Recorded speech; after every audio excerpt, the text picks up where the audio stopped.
Good morning. आज आहे माझा गावाकडचा शेवटचा दिवस म्हणजे माहेरचाही शेवटचा दिवस। तर शरू आणि गुड्डू इथे मस्ती करत होते तर आम्ही दोघे ते उभारून पाहत होतो। थोडा वेळ दुपारी झोक्याचा आनंद घेतला कारण आम्हाला नंतर तो खूप दिवसांनी मिळणार होता।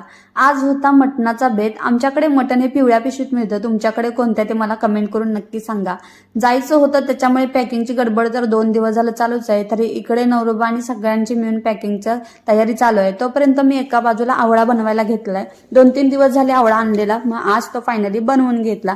थोड्या वेळानं थोडं गावात गेलो, शरूसाठी कपडे आणि देवासाठी मला स्टेप्स बनवून घ्यायच्या होत्या, ते मी दादाच्या मित्राकडून छान अशा बनवून घेतल्या। यायला थोडा उशीर झाला, गाडी आमची वाटच बघत होती। सामान वगैरे सगळं चढवलं। शरूच्या मामाने शरूचे भरपूर असे लाड केले आणि आता आम्ही निघालो आहोत आमच्या परतीच्या प्रवासासाठी। येतानाही खूप गडबड असते, एक्साइटमेंट असते आणि तशीच जातानाही खूप गडबड तर होतेच कारण खूप काही न्यायचं असतं सोबत, आठवणी पण असतात। चला भेटूया पुढच्या